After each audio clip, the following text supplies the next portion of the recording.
पारमार्थिक क्षेत्रामध्ये देव आणि जीव यांचं नातं प्रस्थापित करणारा महत्वाचा दुवा जर कुठला असेल तर तो संत आहे. देव आपल्या वैभवामध्ये असतात आणि जीव आपल्या उद्योगात गुंतलेले असतात. गंमत अशी आहे, जीवांना देवाची आठवण होईल का नाही सांगता येत नाही. कामामध्ये लोक एवढे व्यस्त असतात, कीर्तनाला येतात हेच खरं सर्वांचे आभार मानला पाहिजे. गुंतलेले असतात माणसं, अनेकांची अनेक कामं असतात आणि भगवंत आपल्या महिमेमध्ये असतात. गंमत अशी आहे, जीवाला देवाकडे प्रवृत्ती होण्यासाठी अनेक अडथळे असतात आणि देव आपलं देवत्व सोडून माणसामध्ये मिसळायला तयार नसतात. आणि जीवाचं आणि देवाचं नातं जे आहे तसं खूप दुर्मिळ आहे, जुनं आहे. भगवंत गीतेमध्ये सांगतात, ममैवांशो जीवलोके जीवभूत सनातन. खरं पाहता हे संपूर्ण जीव माझे अंश आहेत भगवंत सांगतात. परंतु भगवंत तिथं खेद व्यक्त करतात की कसं काय समजत नाही काय झालं. परंतु हे माझेची मज नोळखती जे अहम ममता भ्रांती विषयांध झाले. माझेची मी नवती, माझेची मज नोळखती जे अहम ममता भ्रांती विषयांध झाले. जीव तसे माझेच आहेत परंतु मला ओळखायला तयार नाहीत. वस्तुतः मद्रूप आहेत परंतु ते मद्रूप होत नाहीत. माझीची मी नव्हती त्याचं कारण सांगतात, अहम ममता भ्रांती विषयांध झाले. अहंतेच्या आणि ममतेच्या भ्रांतीने ते विषयांध झालेले आहेत. परिणाम असा झाला की अहम आणि मम या दोन गोष्टीमुळे जीवाला जीवत्वाची मर्यादा पार करता येत नाही. काय जीवाला जीवत्वाची मर्यादा पार करता येत नाही. अहम शब्दाचा अर्थ काय, मी, आणि मम शब्दाचा अर्थ माझं. या दोन गोष्टी जीवाला एवढं बांधलेलं आहे महाराज. प्रत्येकाला जर विचारलं कोणी, मला ओळखलं नाही मी कोण आहे, इथून सुरुवात होती महाराज. मी कोण आहे समजत नाही तुम्हाला. आता हा मीपणा कुठं माणसाला नेऊन घालेल काही सांगता येत नाही. आणि काही माणसं या मीपणामध्ये एवढे गुंतलेले आहेत म्हणण्यापेक्षा पडलेले आहेत असं पण होणं, ते उठू शकत नाहीत. विठाला विठाला विठाला विठाला हा मी जो आहे त्या मीचे दोन बाजू आहेत. एक व्यावहारिक बाजू आहे आणि एक पारमार्थिक बाजू आहे. बरं का, मीच्या दोन बाजू आहेत. एक व्यावहारिक बाजू आहे आणि दुसरी पारमार्थिक बाजू. व्यावहारिक बाजू कोणती आहे मीची, मी देह आहे, मी उंच आहे, मी बुटका आहे, मी गोरा आहे, मी काळा आहे, मी अमका आहे, मी तमका आहे. ही बाजू व्यावहारिक आहे. याचा अर्थ असा आहे, देह तादात्म्य अद्यावृत धरून जेव्हा मीच स्फुरण होत असतं तेव्हा तो मी हा व्यावहारिक ठरतो. कारण मीचा अर्थ तिथं काय, देह असा आहे. देहाला आपण मी म्हणतो. देहखंडा नाम आत्मा ईश्वर पाषाण प्रतिमा यया परोती प्रमा ढळोची ने. ज्ञानोबा ज्ञानेश्वरीमध्ये वर्णन करतात. अर्थात हे जे मत आहे चार्वाकांचं मत आहे, देहालाच मी म्हणणं. म्हणून त्यांना जर विचारलं तुम्ही काय कोण आहेत काय वगैरे, मग तो लगेच आपलं सर्व वर्णन करून सांगतो. मला असं वाटतं फिजिकलच्या टेस्ट होतात ना, या मीला धरून होतात. विठाला विठाला विठाला विठाला विठाला विठाला विठाला विठाला विठाला. सर्वसामान्यतः मी या शब्दाचा अर्थ आपण देह असा करतो. मी आलो, मी आलो म्हणजे कोण आलं, देह आला की नाही. मी ऐकलं, कोणी ऐकलं, देहाने ऐकलं. मी गेलो, असा जेव्हा व्यवहार होतो तेव्हा मीचा व्यवहार हा सामान्यतः देहाच्या संबंधाने होतो. काही काही लोक थोडीशी यापेक्षा सूक्ष्म विचाराचे असतात. ते सांगतात की बाबा अहो मी म्हणजे नुसतं देह नाहीये. या देहामध्ये असणारा जो इंद्रिय वर्ग आहे तो खऱ्या अर्थाने मी आहे. कारण आपण काय म्हणतो, मी ऐकलं, मी पाहिलं असं म्हणतो की नाही, मी घेतलं. याचा अर्थ असा आहे, देहामध्ये असणारा जो इंद्रिय वर्ग आहे तो खऱ्या अर्थाने मी आहे असं त्या ठिकाणी ते युक्तिवाद करतात. कारण हा व्यवहार त्याला ते कारणीभूत ठरवतात.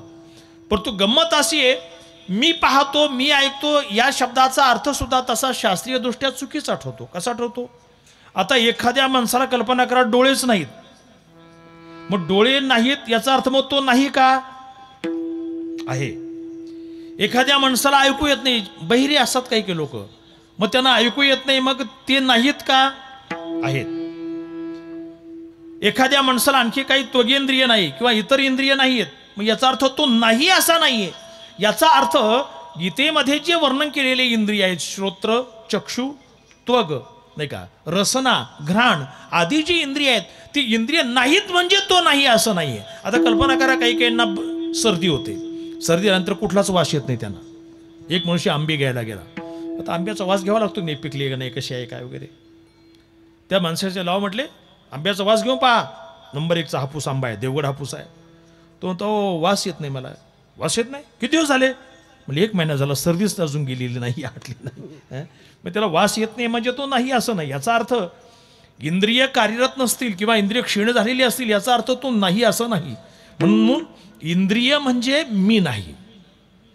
यापेक्षा आणखी काही सूक्ष्म विचार करणारे लोक आहेत, ते देत अहो इंद्रियाचा विषय सोडून द्या, परंतु मीचं खरं स्वरूप आहे ते म्हणजे प्राण. शरीरामध्ये प्राण असतील तर तो आहे आणि प्राण नसतील तर तो नाही. जेव्हा ज्ञानोबा वर्णन करतात की एखाद्या जीवाचा जन्म झाल्यानंतर श्वासोच्छ्वासाची गती सुरू झाली की लगेच आपण म्हणतो चळवळीचे निलोभ हे आला म्हणती. ज्ञानोबा वर्णन करतात आला तो आहे. आणि जेव्हा शेवटच्या क्षणी प्राण बंद होतात, मग तेव्हा काय करतात लोक, प्राण आहे की नाही अजून. आता अलीकडे काही तसं करत नाही. पूर्वीचे लोक असे दोरा काना नाकाला लावून पाहिजे. आणि आता प्राण बंद झाला रे झाला, मग गेला गेला ऐसे बोभाती ज्ञानोबा वर्णन करतात. आणि म्हणून ते सांगतात की या शरीरातलं प्राणतत्व जे आहे ते प्राणतत्व म्हणजे खऱ्या अर्थाने मी आहे. त्यांना प्राणात्मवादी असं म्हणतात. याही पेक्षा आणखी दुसरे पुढचे लोक आहेत, ते प्राणापेक्षा मन महत्वाचं आहे.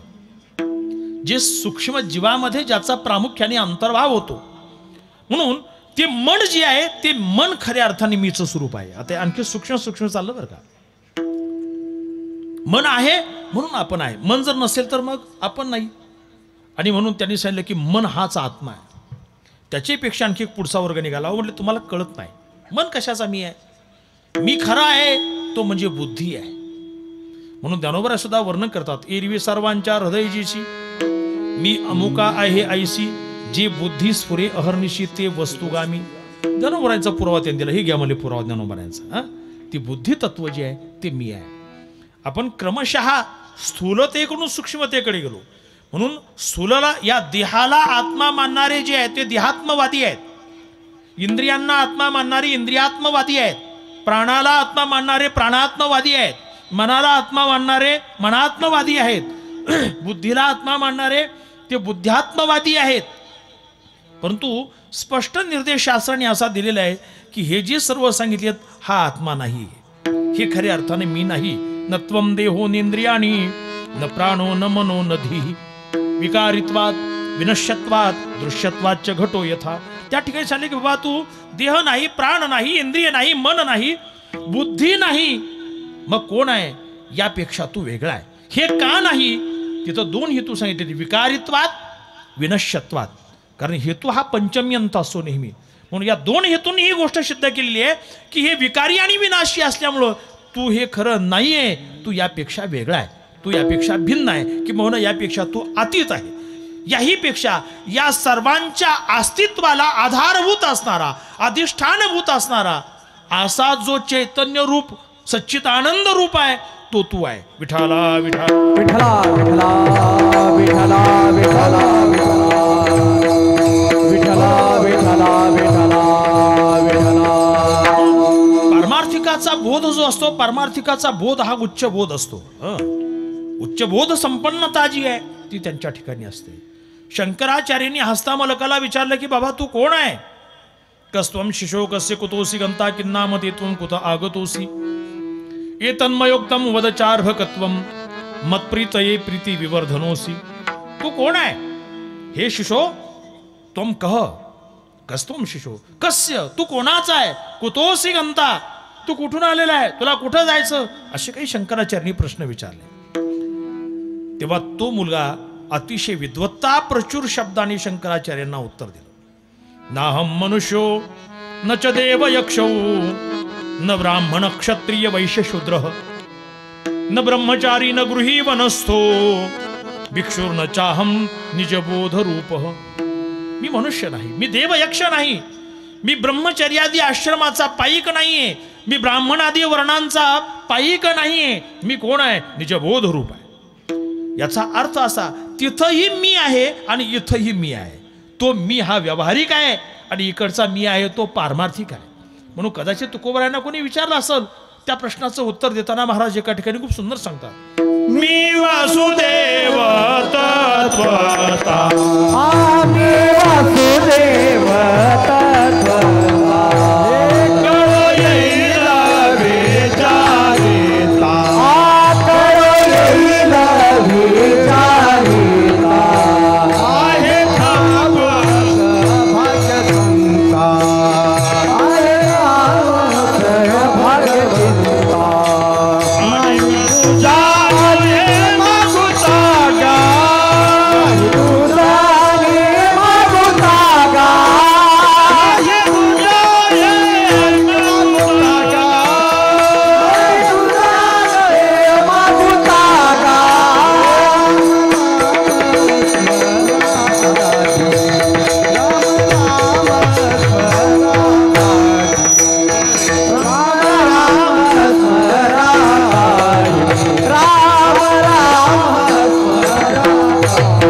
कोण आहे, मी वासुदेव आहे. हं?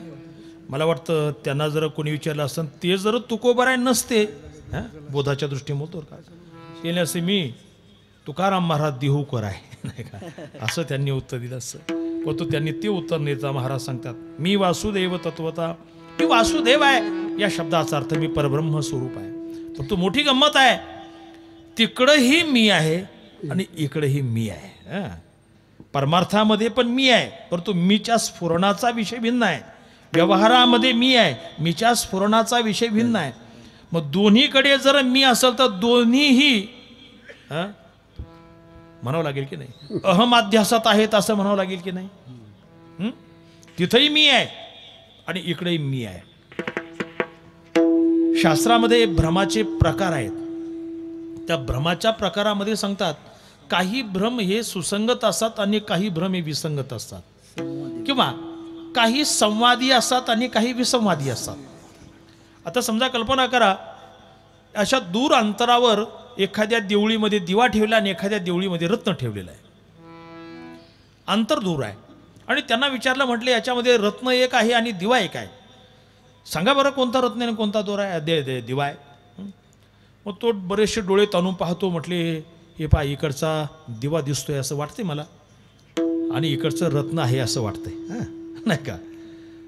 म्हणजे दिव्याला दिवा म्हणणं किंवा रत्नाला रत्न म्हणणं हा सुद्धा काय, एक तर निश्चित जर म्हणला हा दिवाच आहे किंवा ही रत्नच आहे तर मग अडचण नाही. परंतु हा दिवा दिसतोय का किंवा हा दिवा दिसतोय, दिव्याला जर रत्न समजलं तर हा विसंवादी भ्रम आहे, आणि जर दिव्याला दिवा आहे असं वाटतं असं म्हटलं तर तो संवादी भ्रम आहे. तसं इथं मी देहाला मी म्हणणं आणि आत्म्याला मी म्हणणं, मी हा दोन्हीकडे सारखा आहे. आता खूप मोठ्या विस्ताराचा विषय आहे, परंतु मी अधिक त्याच्यामध्ये वेळ घालवणार नाहीये.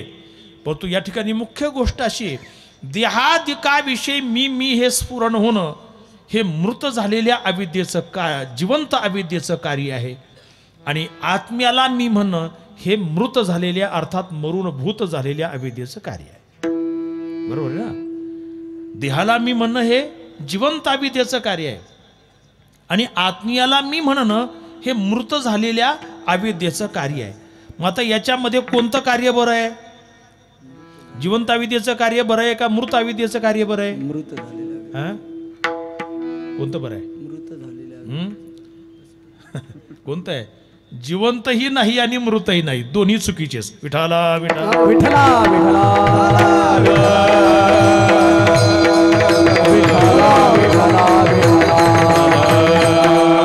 जिवंत तरी अविद्याच आहे आणि मेलेली तरी काय अविद्याच आहे ना. दोन्ही काय अविद्या आहे. जिवंत काय अविद्या आणि मेलेली अविद्या आहे. शेवटी अविद्या असल्यामुळं ती दुःखाला कारणीभूत आहे. आता मला सांगा, जिवंत बायको बरी का मेलेली बायको बरी? आता जरा थोडंसं गाव अवघड वाटून नका ते लोक काही विचार आले कीर्तनाच्या निमित्ताने तुम्ही, नाही का. जिवंत बायको बरी का मेलेली बायको बरी? कोणती बरी आहे? एका माणसाची बायको त्याच्या विरोधात होती, नेहमी विरोधात राहायची. काही जरा सांगितलं ए पाणी प्यायला दे, जा मी नाही देत, घ्या तुम्ही हाताने, नाही का, असं उलटाच उद्योग. अरे चहा कर, जा हॉटेलमध्ये जाऊन पी, हॉटेल काय बंद पडले का? आता असं म्हटलं त्याला घरात कसं राहायचे, नाही का, अडचणच यायला लागली. कोणत्याही गोष्टीत असंच नेहमी नेहमी विरोध असायचा. आता मोठी अडचण निर्माण झाली. आता नेमकी त्याच्या वडिलाचं श्राद्ध आलं होतं. आता श्राद्ध कसं करावं, घरातच जर विरोधी पक्ष नेता तयार झाल्यावर हां बाहेर जायची गरज नाही. मारुतीच्या देवळाच्या ओट्यावर येऊन बसला सकाळी सकाळीच. मला वाटतं मारुतीच्या देवाच्या ओट्यावर बरेच लोक असेच लोक येऊन बसत असतील बरं का. आता कधी देवाला न मानणाऱ्या, गळ्यात माळ नाही, परमार्थ करण्याची वृत्ती नाही आणि देवळाच्या ओट्यावर देवळासमोर सकाळी सकाळी येऊन बसलाय. आश्चर्य वाटलं काही लोकांना. एक मित्र तिथं चालला होता. अरे म्हटले आज इकडे कसं काय वाट चुकला. काही लोकांना देवळात जाणंही वाट चुकल्यासारखं वाटतं बरं. चेहरा जरा पडलेला होता, दुःखी होता. अरे काय म्हटले, जरा दुःखी दिसतो. त्यांनी गाडी बाजूला उभी केली, जवळ आला. अरे काय गडबडी म्हटली, असू इथं आला, बस म्हटली. आणि मग त्यांनी सांगायला सुरुवात केली. अरे म्हटली परिस्थिती अशी आहे, घरामध्ये मी कोणतंही मत म्हटलं तर मला घरातून पूर्णपणे विरोध होतोय. काय करावं काय न करावं काही कळत नाही. लक्षात काय करावं. आणि आता पुढच्या एक 8-10 दिवसावर आमच्या वडिलांचं श्राद्ध आलेलं आहे. असं जर वातावरण तयार झालं तर मग श्राद्ध कसं होईल. त्याला नेमकी अडचण काय, नेमकी अडचण ही आहे, मी जे सांगतो माझी बायको त्याला उलटच उत्तर देते, त्याला विरोधच करते. लक्षात का. त्यामुळे आता काय करावं, कसं करावं, पाहुणे रावळी येतील, आता अडचण होईल, काय करावं. मित्र मोठा हुशार होता. तुम्हाला एक काम कर, तुला जे करायचं असेल ना त्याच्या उलट तुझ्या बायकोला तू सांगत जा. मग आपोआप ती त्याच्या उलट भूमिका घेतली की तुझ्या मनासारखं होत जाईल. त्याच्या लक्षात आलं सर्व प्रकार. बरं झालं म्हटलं, काही हरकत नाही. मारुती रायला हात जोडले, देवा बरं झालं काय ते तोडगा मिळाला म्हटले. घरी गेला. घरी गेल्यानंतर दाराच्या बाहेर एक पाऊल आणि आत एक पाऊल टाकताना, ए मला पाणी प्यायचं नाही, पाणी आणू नको. लगेच तिकडून ती पाणी घेऊन आली. का पाणी प्यायचं नाही, पाणी पिलंच पाहिजे, नाही का. त्याला वाटलं बस आता 50% गुण आला, आता काय. पाण्याचा ग्लास खाली ठेवला. मला जेवण वगैरे करायचं नाही, जेवण वाढू नको. का जेवण करायचं नाही, जेवण केलंच पाहिजे. लगेच ताट करून ताट त्याच्या पुढे आलं. त्यांनी गडबडीत हातही न धुता जेवायला सुरुवात केली, कारण त्याला वाटलं विलंब करिता विघ्न ओढवेल. हात धुण्यामध्ये विलंब कशाला करायचा, टाईमपास. तसंच जेवायला बसला. जेवण वगैरे झालं, ताट बाजूला सरकवलं आणि मग त्याने हळूच विषय काढला. हे पहा, आता पुढच्या एक 8-15 दिवसामध्ये वडिलांचं श्राद्ध आलेलं आहे. ते श्राद्ध वगैरे काही करायचं नाही. ती म्हटली का करायचं नाही, श्राद्ध केलंच पाहिजे. आता म्हटलं मग आता हे बरं झालं, याजसाठी केला होता आता बरं झालं, आता मनासारखं व्हायला लागलं. बरं ठीक आहे, तुझी इच्छा आहे तर आपण करू श्राद्ध, पण पाहुणे रावळे कोणी बोलायचे नाही, आपल्या घरच्या घरीच उरकून घेऊ. ते म्हणले येडे एका काय तुम्ही, डोकं आहे का तुम्हाला, पाहुणे रावळे का बोलायचे नाही, पाहुणे रावळे बोलवायचेच, मोठा कार्यक्रम करायचा. बरं ठीक आहे, असं उलटं सुलटं करून तो दिवस उजाडला. सर्व जमवाजमी केली. ज्याला त्याला जे आणायचं ते नको माझं, हे आणायचं नाही, तेच घरात यायचं. दिवस उजाडला. श्राद्धही असंच पार पडलं. आणि तो श्राद्धाचं जे पिंड वगैरे होता की तो नदीमध्ये टाकायला सांगितलं होतं. आणि गाव योगायोगाने एका मोठ्या नदीच्या काठी होतं. लोक वाटं लावली आणि नंतर म्हटलं, हे पा तो पिंड घेऊन मी जातो, तू नको जाऊ.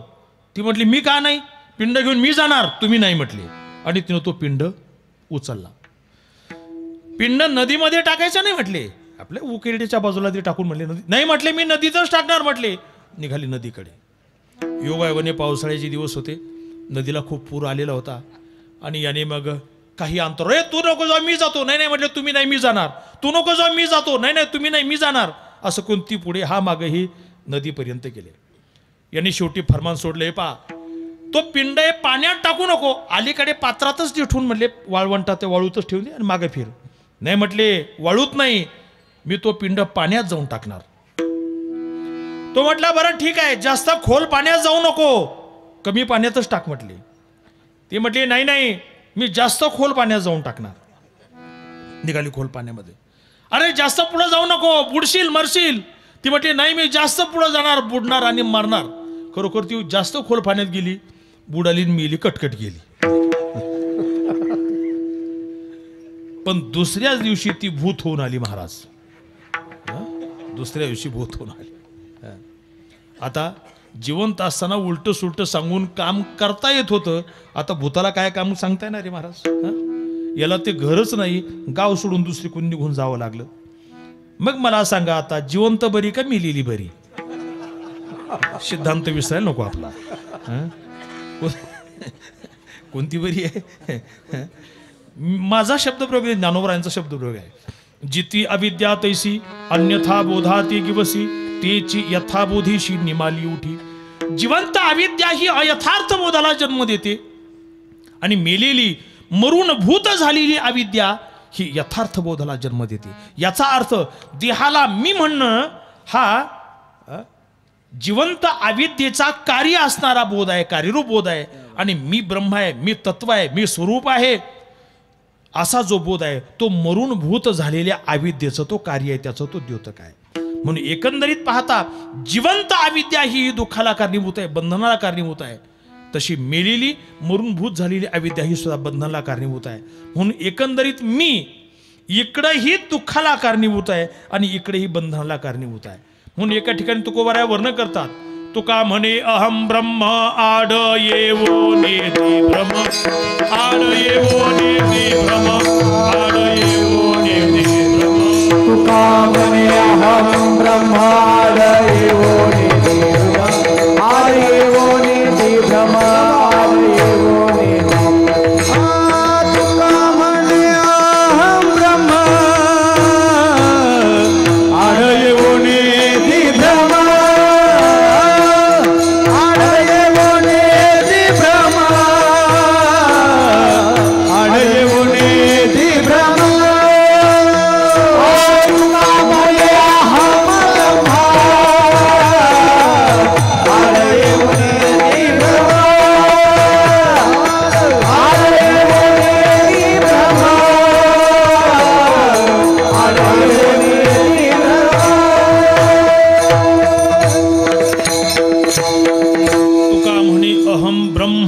आड येऊन दी भ्रम.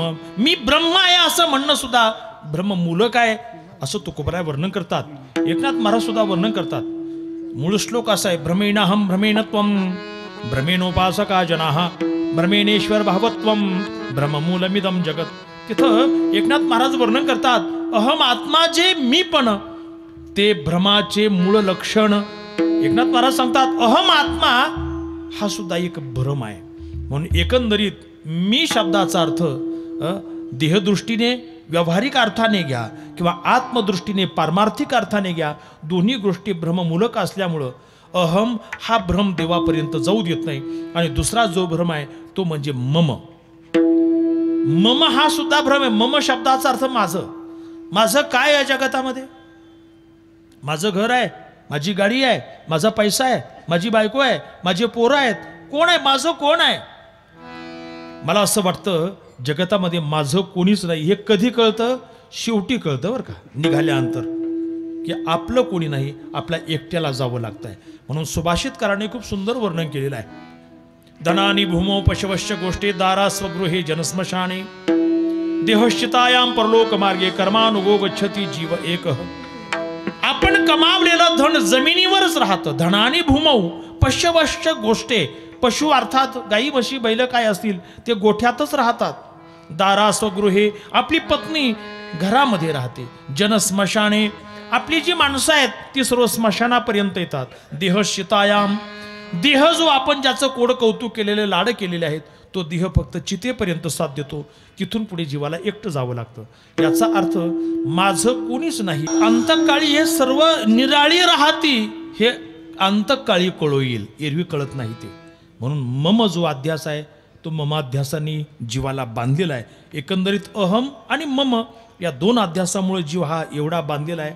तो परमात्म्याच्या ज्ञानाकडे, परमात्मा प्राप्तीकडे प्रवृत्त होत नाही. तो इथल्या इथंच त्या गाण्याच्या बैलासारखं चक्रा मारत असतो. एक गोष्ट ही झाली. आणि दुसरी गोष्ट मी सांगितली, परमतत्व जे आहे ते आपल्या महिमेमध्ये आहे. ब्रह्म न लिंपे त्यामेळे कर्मा कर्मा वेगळे. महाराज वर्णन करतात, जर ते परमतत्व तिथून खाली आलं तर ते अशुद्ध होऊ शकतं. ब्रह्माच्या ठिकाणी, शुद्ध ब्रह्माच्या ठिकाणी एकोहम बहुश्याम हा संकल्प स्फुरला तर तो संकल्प स्फुरल्यामुळे ते शबल ब्रह्मत्वाला आलं, शबलत्वाला आलं. ते शुद्ध राहिलेलं नाही ते. आणि ते जर लोकात येऊन जर मिसळलं, अरे मी तुमचं स्वरूप आहे, तर ते नीट राहील का? ते नाही राहू शकत. म्हणून परमतत्व हे त्या जागेवर आहे, सर्वसामान्य माणसं यांच्या जागेवर आहे. आता गंमत अशी आहे, या दोघांमध्ये नातं प्रस्थापित करायचंय. हे नातं प्रस्थापित करण्याचं कार्य करतात ते संत. विठाला विठला विठला विठला विठला विठला. यासाठी संत महात्मे काय करतात, जीवाला 2 पायऱ्या वर चढायला लावतात आणि देवाला 2 पायऱ्या खाली उतरायला लावतात. बरं का, ही ताकद कोणामध्ये? फक्त संतामध्ये, दुसऱ्यामध्ये ताकद नाही. जीवाला 2 पायऱ्या वर चढायला लावतात. जीवाला सांगतात की बाबा, अरे तू कोण आहे, तुझं स्वरूप काय, तू इथं आला कशासाठी, मानवी जीवनाचं प्राप्तव्य काय आहे, कर्तव्य काय आहे, तू प्रत्यक्षात काय करतोय, तुला जीवनामध्ये काय मिळवायचंय, सत काय आहे, असत काय आहे, नाही का, या सर्व गोष्टीचा विचार निवाडा जो आहे. निरंतर जागविती, मला नेहमी ते जागत ठेवतात. म्हणजे झोपूच देत नाहीत का, असंही वाटेल ना कोणाला, काय संताकडे नको गड झाला ते काय झोपूच देत नाहीत. इथं असं आहे, आत्मा ज्ञान रूपी जी महानिद्रा आहे, त्या महानिद्रेमध्ये जे लोक निद्रिस्त आहेत, त्या निद्रेतून त्यांना जागृत करण्याचं कार्य संत करतात. लक्षात, आत्मा ज्ञान महानिद्रा जृंभितेस्मिन् जगन्मये दीर्घ स्वप्ने स्फुरन्ते ते स्वर्ग मोक्षादि विभ्रम. पंचदशिकार वर्णन करतात. आत्माज्ञान ही महानिद्रा आहे आणि या निद्रेमध्ये जो स्वर्ग मोक्षादी स्वप्न जीव पाहतोय, त्या जीवाला त्या झोपेतून निद्रेतून संत जागे करतात. उठा जागे वारी आता, स्मरण करा पंढरीनाथा, भावे चरणी ठेवा माथा. धनदारा पुत्र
जागृती केली, लोकांची जागृती केली.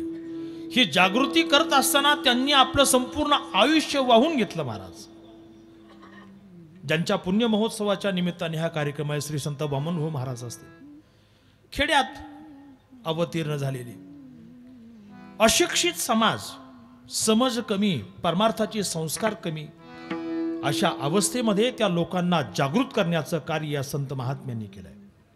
श्री संत भगवान बाबा असतील, श्री संत बंकट स्वामी महाराज असतील, नाही का, हे सर्व महात्मे आहेत, महापुरुष आहेत की ज्यांनी आपलं आयुष्य, अख्खं आयुष्य समर्पित केलं. त्यांना संसार करता आला नाही असं नाही, किंवा आला नसता असं नाहीये, परंतु त्यांनी त्याचा विचार बाजूला ठेवला, गौण विचार तो बाजूला केला आणि समाज जागृतीसाठी, समाजाच्या उद्धारासाठी ज्यांनी रात्रंदिवस कष्ट केले आणि समाजाला, नाही का, पहिल्या पायरीवर आणलं. मी सांगितलं ना, संत काय करतात, जीवाला 2 पायऱ्या वर चढायला लावतात आणि देवाला 2 पायऱ्या खाली आणतात. पहिल्या पायरीवर आणलं आणि परमार्थाला त्यांना योग्य बनवलं. त्यांच्या गळ्यात माळी घातल्या, बाबांनो पंढरपूरची, आळंदीची, पैठणची वारी करा. घरी ज्ञानेश्वरी असेल, गाथा असेल, वाचत जा. दररोज हरिपाठ म्हणत जा. दररोज गुरुवार म्हणा, काय तुमच्या गावात नियम असेल त्या दिवशी भजनाला येत जा. एकादशीचं भजन करत जा. एकादशीचा उपवास करा. पशु पक्षी देवाला बळी देऊ नका, देवदेवतांना कर्ज काढू नका, मुलांना शिकवा, नाही का. ही जागृती समाजामध्ये करणं अतिशय गरजेचं आहे. आणि मला वाटतं ही जागृती गव्हर्नमेंटने कोणताही जार काढून होणार नाही. त्याच्यासाठी संतांचे शब्द हे बोधक असतात, प्रेरणादायी असतात. याहीपेक्षा मला असं वाटतं संतांच्या शब्दावरच लोकांचा विश्वास आहे. विठाला विठाला.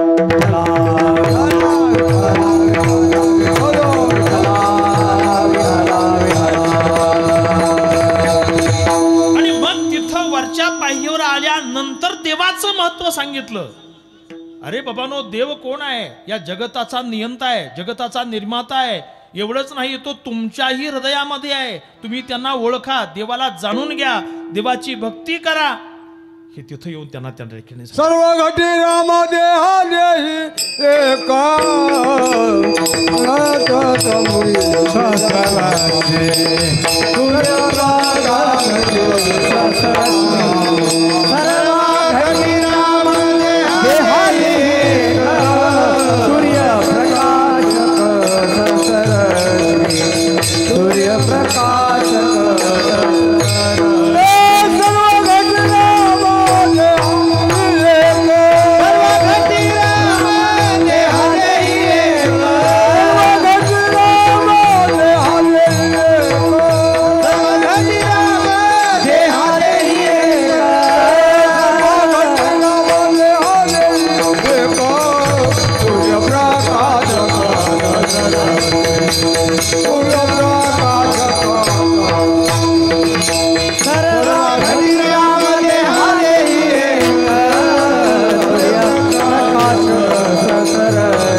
ज्ञानाची आतुरता, परमात्म स्वरूपाच्या प्राप्तीची जिज्ञासा त्यांच्या अंतःकरणात निर्माण करणं, हा झाला दुसरा टप्पा.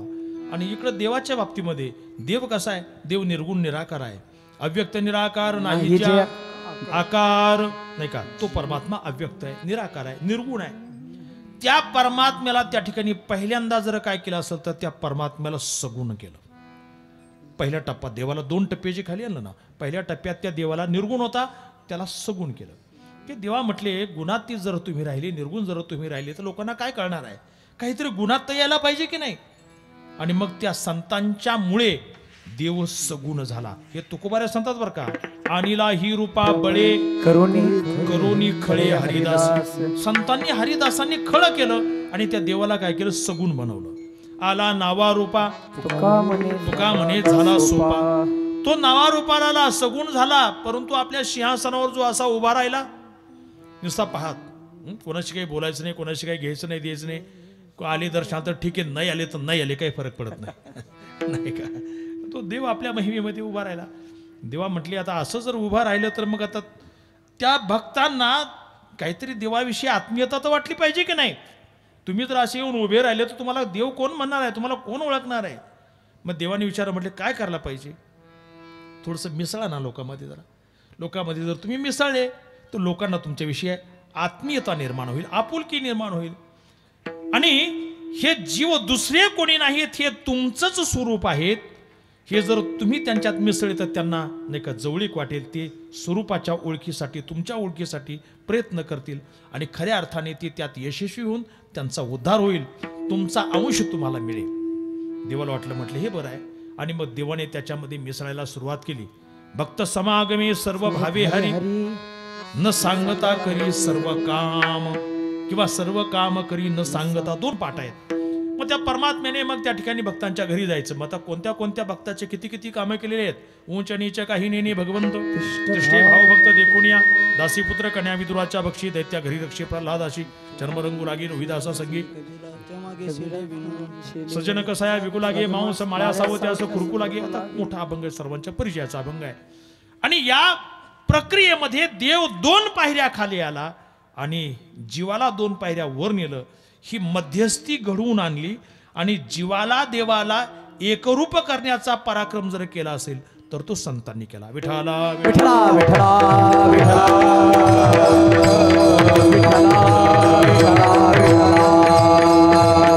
मला वाटतं हे कार्य एवढं अवघड आहे, हे कार्य कोणीच करू शकत नाही. ते कार्य संतांनी केलेलं आहे. म्हणून मला असं वाटतं, जीवाचा तर विचार सोडून द्या, परंतु देवाच्याही पेक्षा संतांचा महिमा अवर्णनीय आहे. अभंगाचं पहिलं चरण. संतांचा महिमा तो बहु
बहुदुर्गम आहे.